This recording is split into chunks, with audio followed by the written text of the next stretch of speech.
Come, little children, I'll take thee away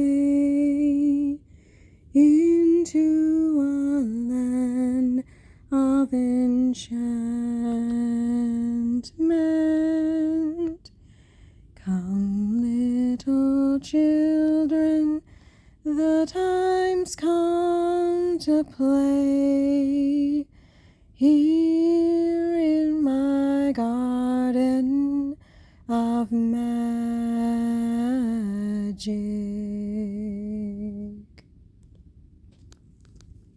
This is Scarehunter, and you're listening to Scarehunter Storytime.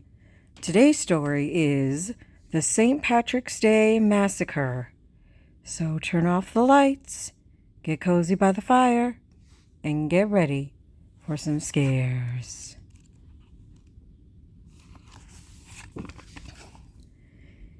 You remember reading about St. Patrick's Day and the traditions, right? Wearing green, getting drunk, unfortunately. Well, for two high school girls, their drunken shenanigans cost them their lives. Carmen was 17, had curly brown hair braided over the left shoulder, and bright yellow eyes. Sierra was also 17, had short black hair, dressed as a goth, and had hazel eyes. The two were inseparable ever since kindergarten. It was St. Patrick's Day, and the two of them were excited for a party a classmate was throwing. There was going to be tons and tons of people and tons of beer. During school, Carmen wore a green shirt, and Sierra almost didn't wear one until she found one in a very dark green. As the day went on, talk started going around about a man who years ago dressed as a leprechaun and killed tons of people. He was eventually hung for his crimes, and people who were foolish enough to go to the man's grave and deface it on St. Patrick's Day would be killed. Of course, no one believed the stories.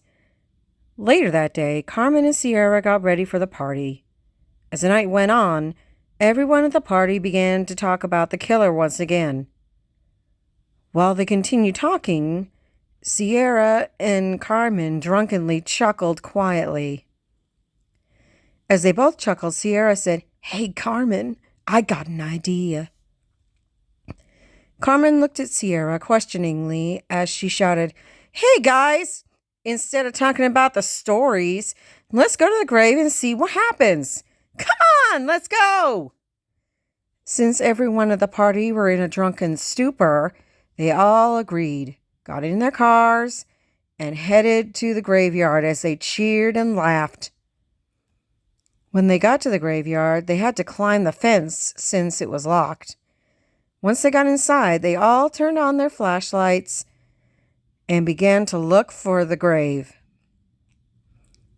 They split up and searched every headstone. After an hour of searching, they were about to give up. As everyone was about to head back out, they found a mausoleum. One of the boys tried to open the door and said, "It's locked. Now what?"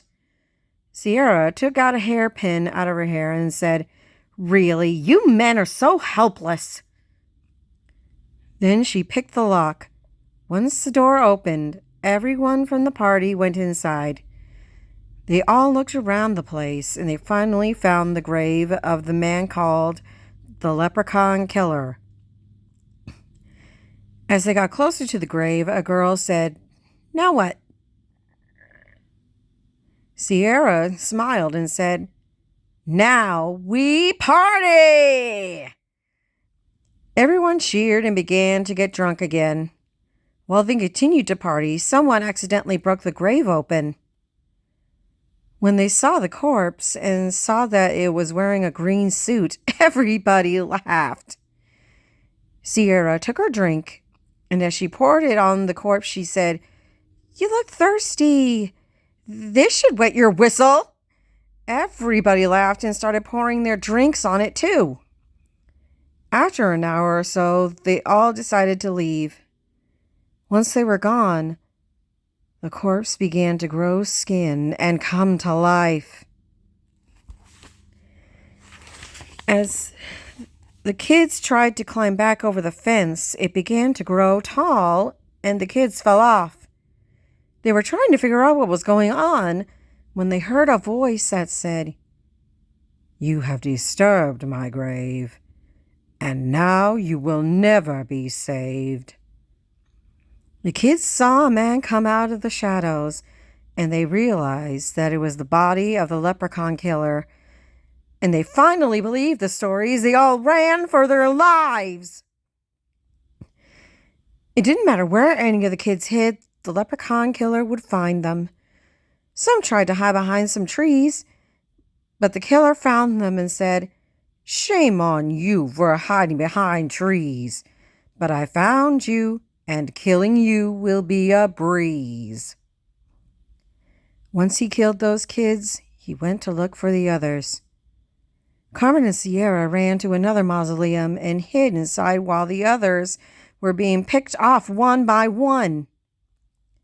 Each time they heard someone scream, they knew a classmate had died. As the two of them hid, Carmen whispered, "We shouldn't have come here." Sierra started to cry and said, "This is all my fault.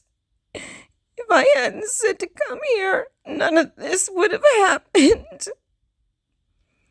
Carmen tried to make Sierra feel better, but Sierra couldn't stop feeling guilty. When the screaming stopped, they knew everyone was dead. While they were crying, they looked around for something they could use as a weapon against the killer. They also set up some traps for it. Once Carmen and Sierra finished the traps, they went to find the leprechaun killer. While they looked around, the killer said, "It was nice of you to hide from me, but killing you will fill me with glee." The girls just looked at each other, and Sierra said, "You'll have to come get us first, you crazy nutcase." As they ran off, the killer said, "Oh, I see, a game of tag. Well, I must say I was very good at the game. Please forgive me while I brag." The girls ran up one aisle of graves and down another, trying to confuse the killer. As the killer was trying to catch up, he said, "Naughty girls trying to cheat. Here's some friends I want you to meet." As he said that, the ground began to move. As soon as the shaking stopped, hands began to pop out of the ground. Carmen and Sierra screamed and tried to fight off the corpses. When the girls tried to rest, more corpses popped out. While they ran, Sierra tripped and got her foot caught. Carmen tried to pull her free, but Sierra said, "Carmen, you need to leave. It's too late for me." Carmen cried as she ran and saw the corpses tear Sierra to pieces. As Carmen ran back to the mausoleum where the traps were set, the killer said, "Now a game of hide and seek? Okay, you hide, and I promise not to peek." As the killer began to count, Carmen ran inside the mausoleum and made sure the traps were ready to go. When she heard, "Ready or not, here I come," she ran to hide. While she hid, the leprechaun killer looked around for her. She tried to lure him into one of the traps, but he used a dead body to set off the trap, and arrows came shooting out of the walls. Once the arrows stopped, the killer said, "Naughty, naughty, trying to trick me into that room. Now you have sealed your doom." Carmen tried to trick the killer into another trap, but he used another dead body to set it off. Each time Carmen heard a trap go off, She hoped he had fallen for it, but would be frightened when he came out. When all the traps are set off, the killer never got caught. Carmen ran out of the building and back into the graveyard with the dead bodies still running around. She grabbed a shovel and started swinging at the corpses. If they tried to grab her, she would flail like crazy and then whack their heads off. One by one, she whacked the corpses as she tried to get to the graveyard entrance. As she got closer, she tripped and lost the shovel. She was able to get back up and run away from the corpses. While the corpses chased Carmen, she looked for another way out of the graveyard. The killer also ran after her and said, "There is no way out, and you will die without a doubt." Carmen tried to stop and catch her breath, but the corpses just kept coming. She found another mausoleum and ran inside. Once she was inside, she blocked the door and ran to hide. While she hid, the killer and the corpses broke down the door. As they looked for her, the leprechaun killer said, "You won't be able to hide for long. And if you think you can outlast us, you're wrong." Carmen knew she couldn't hide forever. She also couldn't stand his rhyming. Whenever he talked, it was one rhyme after another. After a few minutes, she couldn't take it anymore and said, "Will you stop with that rhyming?" When she ran off, the killer said, "Do as I say. Don't let her get away." Carmen ran back outside and went for the entrance again. Once again, Carmen tripped, and the killer said, "Good." She fell. "Now go over there and give her..." Carmen got back up and started running again. The entrance was in her sights, but she needed to climb her way out. She started to climb when all of a sudden she was pulled back down and hit the ground. As she groaned in pain, she looked at the killer. The leprechaun killer smiled at her and said, "I told you that you wouldn't get away. And since you're the last one who desecrated my grave, you will pay." Carmen screamed as the killers and the corpses surrounded her and moved in.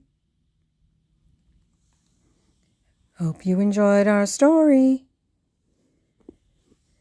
Unpleasant dreams.